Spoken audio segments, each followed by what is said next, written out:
let's face it, we didn't get off to a fantastic start in 2022. In fact, let's recall. How did we begin the year 2022? 1. Absurdly high stock market valuations, effectively a 13-year bull market. 2. A spike in inflation of nearly 5-fold in a single year. 3. The economy has more debt than it has ever had following a pandemic. And frankly, things haven't improved. There is bad news everywhere we look, and it might be difficult to know what do we do with our money and what to invest in. And one person I prefer to consult while trying to answer this question is Warren Buffett, regarded as one of the world's greatest investors. In these chaotic circumstances, what is he investing in this year? In today's video, we'll discuss this topic. But before we begin, make sure to keep yourself informed and engaged by subscribing to the channel, clicking the notification bell, and turning on all notifications so you won't miss our latest uploads. Warren Buffett's portfolio for 2022. Buffett's greatest holding by far is in a well-known corporation. Yeah, it's Apple. I'm sure you've heard of it. By the way, when I mention Buffett, I'm referring to Berkshire Hathaway, the financial firm where he manages his fortune. Buffett holds roughly 911 million shares of Apple, accounting for 38.3% of his stock portfolio. We're going to start with his publicly traded stock portfolio, just to be clear. So, his overall stake in Apple is worth $125 billion. That's an incredible position. That's 3.5 times his next largest stake. Buffett began buying Apple in May 2016 at a price of $23.44 per share, and he continued to buy until the first quarter of 2018. Buffett hasn't sold it since he bought it, and it's now roughly 5 to 6 times what it was when he bought it. Buffett's second largest stock holding is in Bank of America, the second largest bank in the United States. Warren Buffett's stock portfolio accounts for 10.9% of his total holdings. If you wish to buy the stock, it's listed on the New York Stock Exchange with a ticker code BAC. As a result, Buffett purchased Bank of America by exercising a warrant with a strike price of $7.14. In the third quarter of 2018, he boosted his stock by 30% at a price of roughly $30. As a result, he has a $14 overall cost basis for Apple stock. When we look at the stock price now, it is $34 per share. Now, keep in mind that the stock price of BAC rose to $46.18 in January. Thus, Buffett made a tidy profit. The PE ratio is currently 9.82, which is quite cheap in comparison to the present market, and they do pay a dividend of 2.44%. Chevron, a multinational energy firm based in the United States, ranks third in Buffett's portfolio. He owns roughly 159 million shares, worth 8.1% of the whole portfolio, with a value of $26 billion. The stock itself is a particularly value-oriented stock, which Buffett is known for, with a price of $166.06 and a relatively low PE ratio of 15.69 in the current market. It also pays a little dividend of 3.4%. The intrinsic value, according to Guru Focus Analysis, is roughly $147.78 per share, which is mildly overvalued. Now we're moving on to Coca-Cola, one of Buffett's favorite assets. And I recall hearing him saying in an interview that he will never sell the stock.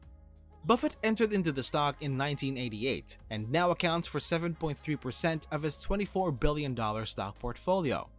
This implies he controls billion-dollar beverage businesses, including Fanta, Sprite, Smartwater, and a variety of other companies through the stock.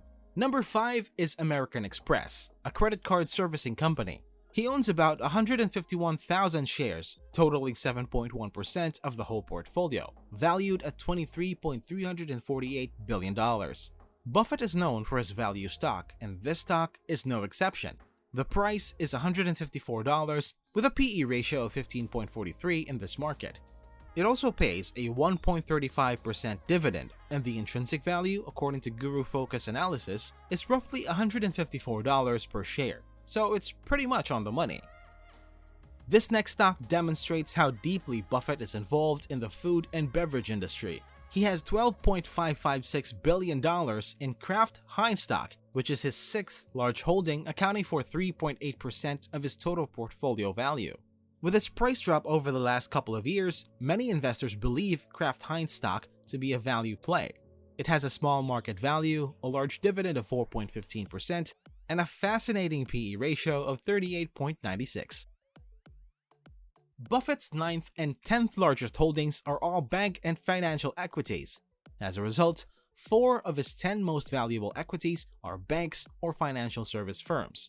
So, US Bank Corp, worth $7.9 billion and accounting for 2% of the portfolio, is 9th, and Moody's, the financial company, is 10th, accounting for 2% of his portfolio. So, in 2022, Buffett will be significantly invested in the banking and financial services sector. You might wonder why. That is an excellent question. There are several important reasons behind this. One reason is that you want to invest in stocks that firms require to do business and keep the economy running. That is why banks exist. Also, keep in mind that Buffett enjoys buying companies when everyone is terrified and panicked, like he did with the banking industry. American Express, Bank of America, and Goldman Sachs were all post-bubble rescue buys that paid out handsomely. Okay, we skip number 7. Occidental Petroleum Corporation, which is worth $9.1 billion and accounts for 2.8% of the portfolio. And number 8, BYD Company, a publicly traded Chinese conglomerate manufacturing company headquartered in Shenzhen, Guangdong, China, which is worth $7.5 billion and accounts for 2.3% of the portfolio. And these are Warren Buffett's top 10 largest holdings as of May 2022. The 11th and 12th largest positions in his portfolio, worth 1.8 and 1.4% of the portfolio respectively, and the rest of the stocks he owns are all worth 1% or less than 1% of the portfolio.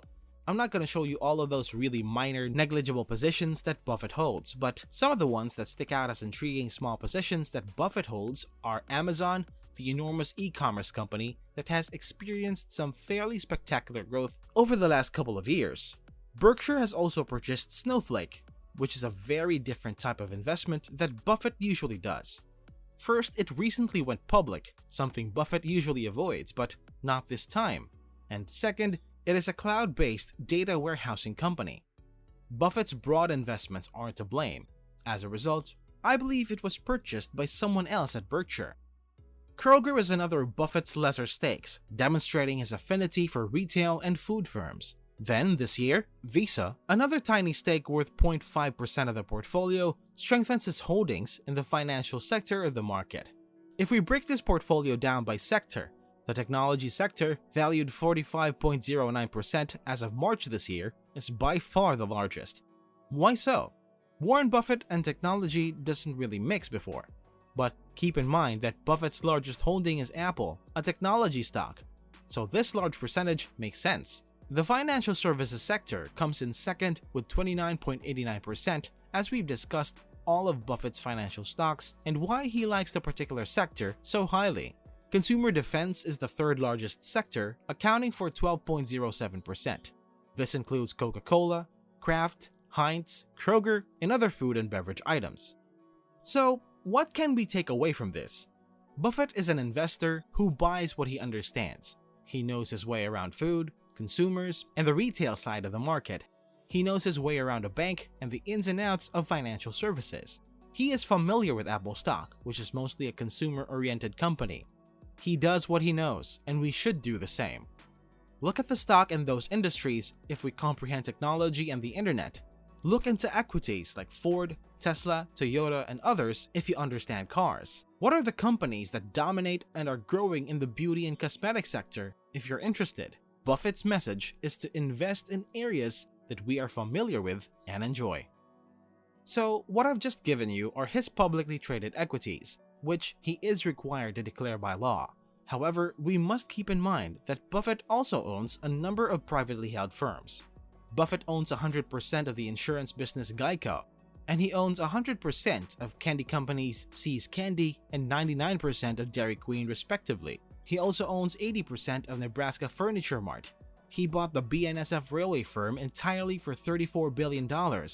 He also owns Duracell, a battery firm. As a result, Buffett's portfolio includes both private and publicly traded companies. Buffett likes to own uncomplicated businesses, as we've seen. Food companies, railways, furniture stores, and batteries are all examples. Those whose company models he can easily comprehend. Another thing I want to show you is how Buffett has managed his cash and stock holdings this year. He has a total investment of $310.7 billion, which includes both publicly traded equities and privately held businesses. When we look at his cash, we can see that he has a lot. It totals $144 billion in cash and cash equivalents. By the way, the vast majority of this is held in short-term treasury notes. As a result, cash makes up 32% of his portfolio, while enterprises makes up the remaining 68%. That is a high cash ratio, especially for Buffett, who prefers to buy stocks rather than hoard cash, and is simply eaten away by inflation.